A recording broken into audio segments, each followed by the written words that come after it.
بسم اللہ الرحمن الرحیم۔ محترم سامعین و ناظرین، السلام علیکم ورحمۃ اللہ وبرکاتہ۔ امید ہے آپ اللہ تعالیٰ کے فضل و کرم سے خیریت سے ہوں گے۔ اللہ تعالیٰ آپ کو ہمیشہ اپنے حفظ و امان میں رکھے۔ تو کڑوے گلاب سلسلے کا ولاگ شروع کرتے ہیں۔ سر سید علامہ اقبال اور جناح یہ عنوان ہے، جسے جناب محمد سلیم بٹس کی تصنیف کڑوے گلاب سے لیا گیا ہے۔ شروع کرتے ہیں۔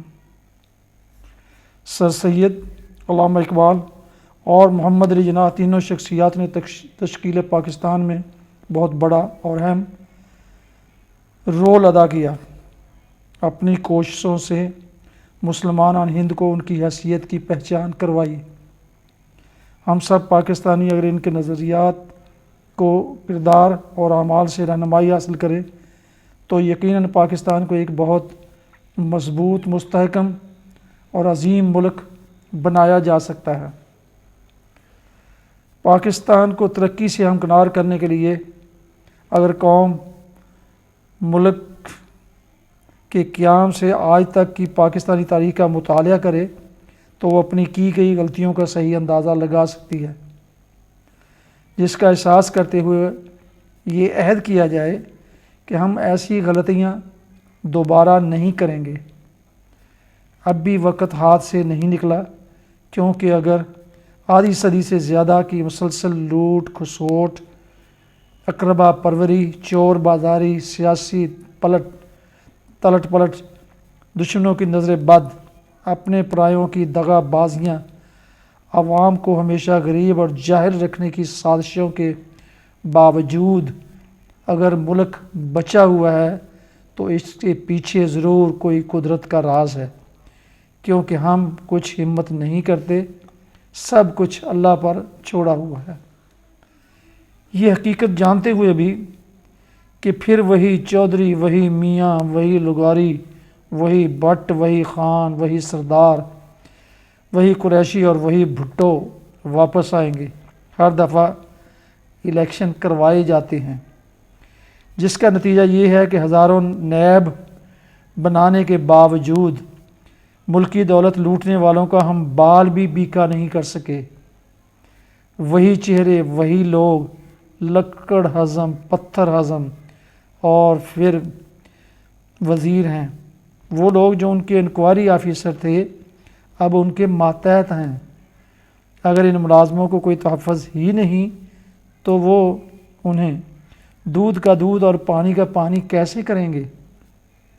شاید ہمارے کلچر میں انہیں ایسی ڈبکیاں دینا ہی مناسب ہے تاکہ موجودہ کرپٹ کلچر کو نہ صرف زندہ جاوید رکھا جا سکے بلکہ اور مضبوط کیا جا سکے۔ اسی لیے تو ہمارے بچوں کے لیے نوکریاں حاصل کرنا جوئے شیل لانے کے مترادف ہے۔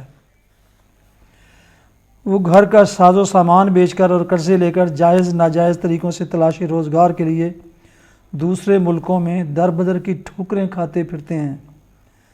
ان کے بھیجے ہوئے زر مبادلہ سے ہمارا روپیہ اور معیشت مستحکم ہوتی ہے، جبکہ ان کے حاکم خاندانوں کا حصہ 1% سے بھی کم ہے، لیکن وہ تو حاکم ہیں۔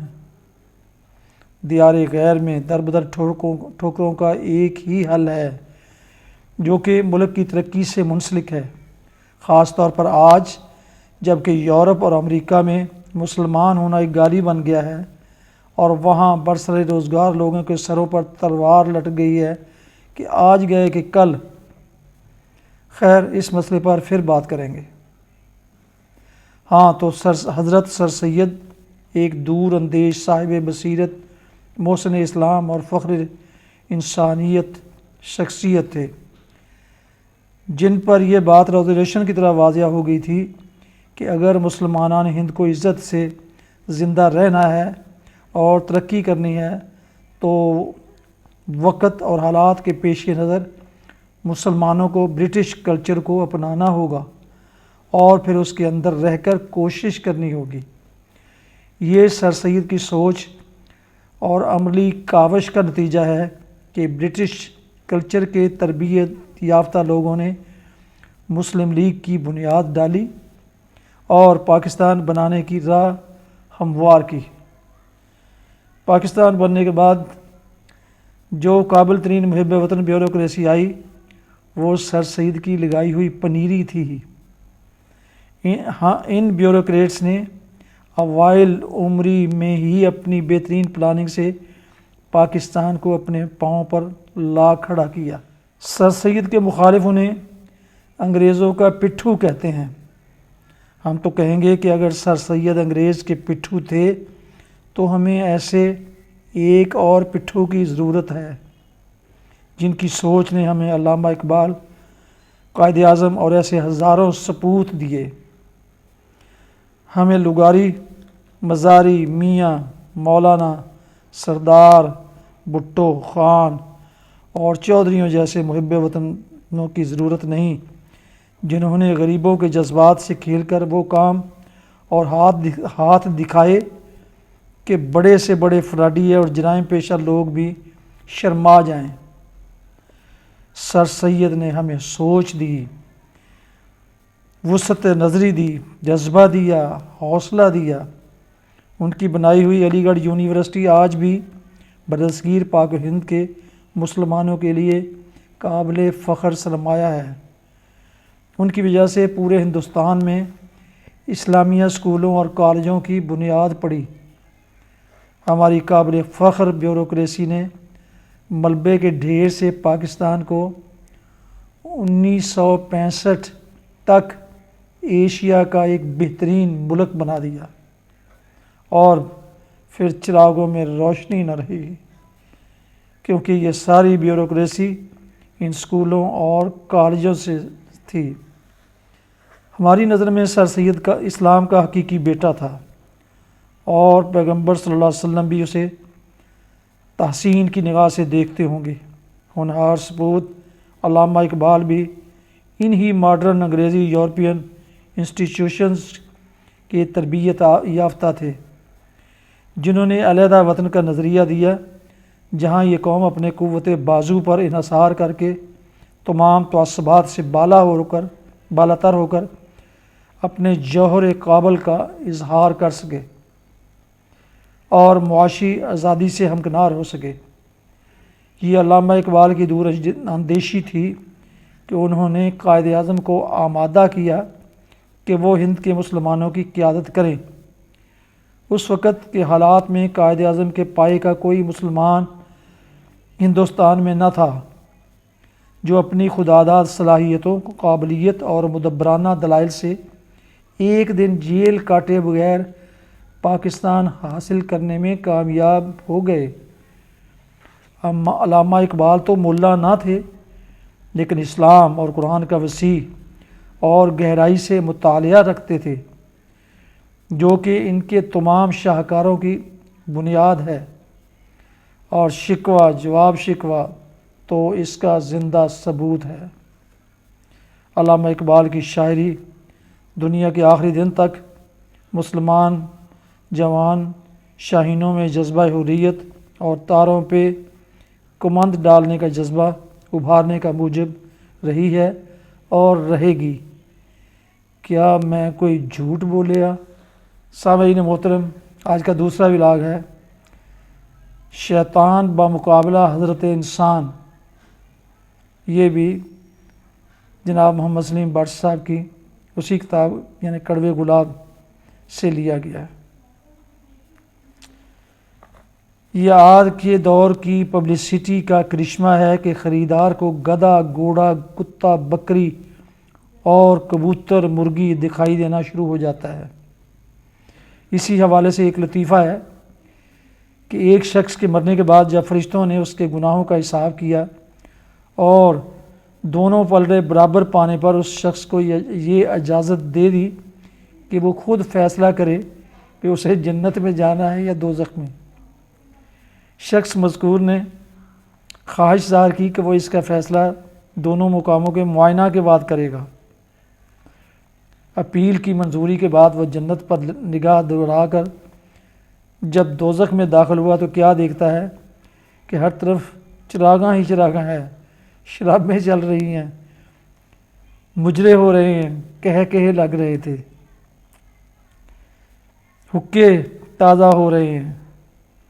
وہ یہاں کے ماحول سے اس قدر متاثر ہوا کہ اس نے دوزخ میں جانے پر رضامندی ظاہر کر دی۔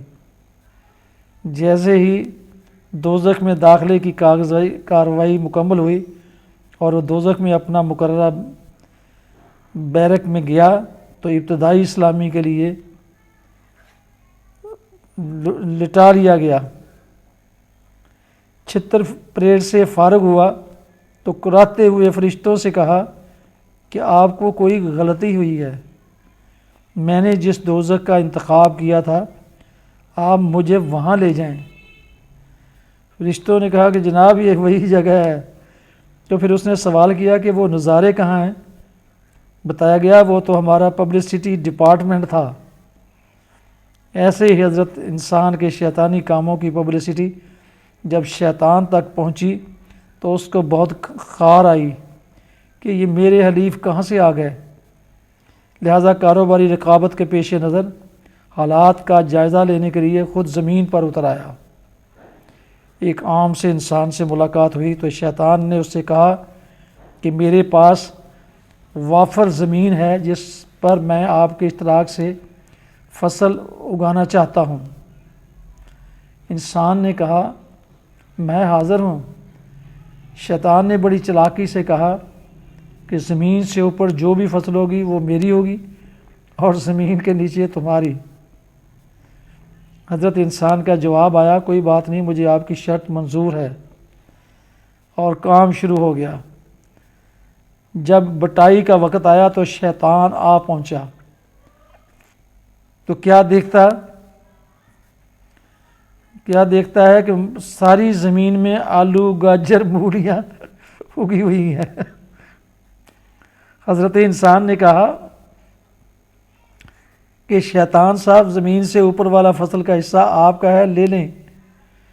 شیطان تھوڑا سا پریشان ہوا اور اپنی خفت کو مٹاتے ہوئے کہا کہ چلو ٹھیک ہے، اگلی فصل پر زمین سے اوپر سب تمہارا اور زمین کے اندر سب کچھ میرا۔ حضرت انسان نے سارے لا کر ہاں کر دی۔ اگلے برس جب فصل کی تیاری کے بعد بٹائی کا وقت آیا تو شیطان اپنی تمام شیطانی رعنائیوں کے ساتھ حصہ لینے آ پہنچا۔ وہاں پر گندم اور چاول کی فصل لگی ہوئی تھی، لہذا انسان صاحب نے زمین کے اندر جڑوں کی طرف اشارہ کرتے ہوئے شیطان کو اس کا حصہ دکھایا، جس سے شیطان کی پیشانی پر پسینہ آ گیا۔ غصے کے عالم میں اپنی سمجھ بوجھ کو مجتمع کرتے ہوئے کہا ٹھیک ہے، اگلے سال کی فصل میں زمین کے اندر جو ہوگا وہ بھی میرا اور اوپر کا حصہ بھی میرا، درمیانی آپ لیں گے۔ حضرت انسان نے معاہدہ اوکے کر دیا۔ وقت مقررہ پر شیطان جب حصہ لینے آیا تو انسان نے اسے فصل دکھائی جو کہ گنا شوگر کین تھی، اور کہا کہ جناب اوپری حصہ اور زمینی حصہ لینے اور درمیانی مجھے دے دیں، آپ خود ہی یہ بانٹ کر دیں، کہیں بعد میں بے ایمانی کا الزام نہ لگا دیں۔ شیطان کی بھوئیں سکڑ گئیں اور بوریا بستر سنبھال کر آسمان کی طرف یہ کہتے ہوئے فلائی کر گیا کہ اب دنیا میں میرے بھی باپ پیدا ہو گئے ہیں، لہٰذا میری یہاں چندہ ضرورت نہیں رہی۔ شیطان پر فتح مبارک حضرت انسان کو۔ سامعین ناظرین محترم، یہ تھے آج کے 2 ولاگ کڑوے گلاب سلسلے کے۔ پہلا ولاگ سر سید علامہ اقبال اور جناح، اور دوسرا شیطان بمقابلہ حضرت انسان۔ دونوں ولاگ جناب محمد سلیم بٹ کی تصنیف کڑوے گلاب سے لیے گئے۔ نئے دوستوں سے گزارش ہے کہ وہ ایسے ہی دلچسپ اور معلوماتی ولاگز پروگرام ویڈیو کی شکل میں دیکھنے اور سننے کے لیے یوٹیوب چینل BA رشیدی کو سبسکرائب کریں، بیل آئیکن کو کلک کرنا نہ بھولیں تاکہ آئندہ ایسا ہر ولاگ آپ کو باقاعدہ اور بروقت ملتا رہے۔ اللہ تعالیٰ آپ کا حامی و ناصر ہو۔ اللہ تعالیٰ آپ کو ہمیشہ اپنی حفظ و امان میں رکھے۔ السلام علیکم ورحمۃ اللہ۔